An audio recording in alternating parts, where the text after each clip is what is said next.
Район үзәгенең Казан урамында Ромашка кибете янында эшләр бара. Монда яңа тротуар салалар.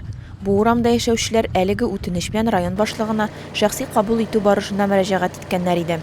Бүген үтенечне тормышка ашыралар.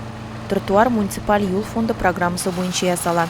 Шул ук программа буенча районның башка авылларында да эшләр башкарыла. Сейчас средств муниципального фонда у нас, значит, будут выполняться работы благоустройства социальных объектов. Это ФАПы, которые построены в прошлом году, ФАПы и амбулатории. Если смотреть по каждой программе, например, у нас ФАП уже отходящего, на сегодняшний день ведутся благоустроительные работы. Установлены поребрики, щепенка, подготовка все сделана, ждем асфальт. Также на сегодняшний день уже выполнены работы по селу Пестерцы, улица Зеленая, улица Юбилейная.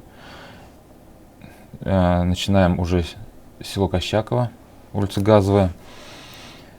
Также у нас имеется еще в Ленина-Кукушкина благоустройство, улица Центральной. Планируем благоустроить МФЦ «Звонка», который в прошлом году был построен по программе республиканской.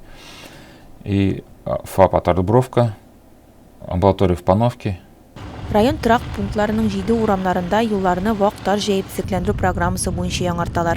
Эшләр ахырына якынлаша. Асфальт катламы программасы буенча Шәле, Ленина-Кукушкина һәм Питрәч авылларында 3 юл төзекләндерелә. Соңгысында эшләр Садовый урамында башкарыла. Монда беренче асфальт катын җәйгәннәр, тиздән икенчесенә керешәчәкләр. Барлыгы 2020 елда юллар һәм тротуарлар төзелешенә 3 программа буенча 60 миллион сумга якын акча бүленеп бирелгән. Бу узган ел дәрәҗәсендә.